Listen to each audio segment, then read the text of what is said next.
So the first question, ma'am, is how do you create a welcoming and inclusive environment for parents and guardians? So, for 8 years in the field of teaching, I can say, and as a previous class advisor, I could say that uh, my ways of reaching out to them is like, uh, especially today, we are in the era of technology. So I am using now the social media in trying to reach these parents, especially those parents who has students with difficulty. No? So I guess, especially today, that is the very most effective way of reaching out to them. Is how do you handle situations where parents are difficult to reach or are unresponsive? So with regards to those students who are have this what we call difficulty or having a problem, especially when their parents are um, not possible to be reached because of, for example, no mobile phones, no, or else they really are living in a far-flung area. So what do I do is I try to locate where they are living and then I do home visitation. And can you share an example of a time when you work with a parent to address a student's academic or behavioral challenges? Okay. Of course, on my 8 years of teaching experience and uh, 5 years as an advisor, I already have experienced those scenario. And what did I do is that um, I, for example, is that I did to these students is, of course, I try to talk to these students, no?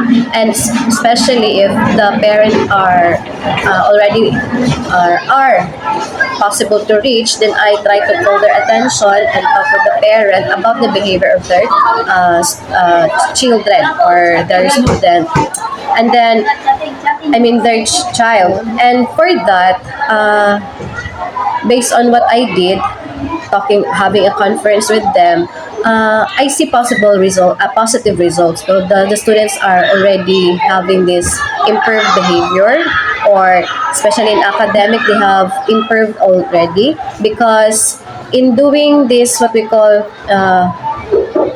conference with the parents, somehow, these students are like will be given guidance with the parents, not just from us, for them to really go with the right path, not on just being a student for compliance, but they're living as a student with a purpose na, no? Because the parent and the teacher is having their best way to really give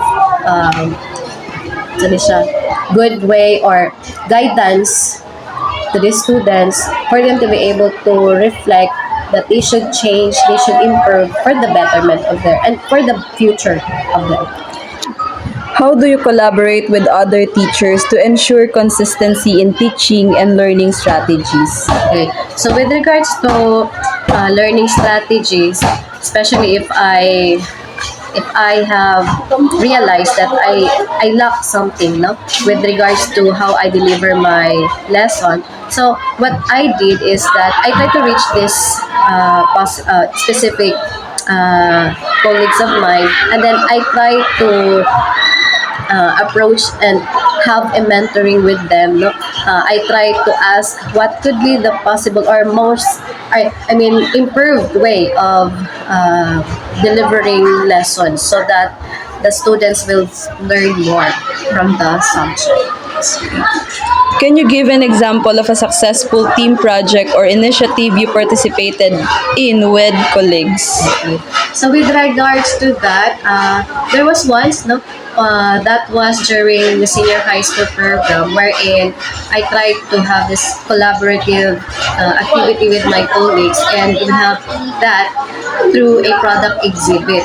And based on my experience, I really have learned also from this other colleague of mine about other activities that we should be implementing during that specific activity for the students. That is for the student to really learn more and apply what they have. What are those things that are being taught in school and the classroom, and then with that activity they can be able to apply what they have learned. For the last question, ma'am, how do you support and learn from your fellow teachers to improve classroom practices? So with regards to that, no, it's a collaborative effort. No, learning. I believe the learning process needs not just yourself alone to learn things, but you really be needing somebody to be able to have improve your learning. So by that, I try to attend this what we call LAC session or learning action cell, wherein a group of people or we my with my colleagues are trying to learn something, no, that is for the betterment or for improvement of our strategies to be employed within the classroom. Thank you, ma'am. Good day. From our interview with teacher Hazel, we learned how important it is to build strong relationship with parents, guardians, and colleagues. The teacher shared that creating a welcoming environment helps parents feel involved in their child's learning. We also learned that patience and open communication are key when parents are hard to reach. Working together with fellow teachers also builds teamwork and helps improve teaching strategies. Overall, this interview reminded us that being a teacher means not only teaching students, but also connecting with parents, colleagues to create a supportive learning community. From Mom Hazel answers, it is clear that building positive relationships with parents, guardians, and wider community is essential in creating a supportive learning environment. When parents feel included, they become partners in guiding students towards success. At the same time, establishing strong professional links with colleagues fosters collaboration, consistency, and shared growth within the school community. Together, these connections reminds us that education is not the work of one, but a collective effort of many, working hand in hand for the best interest of every learner.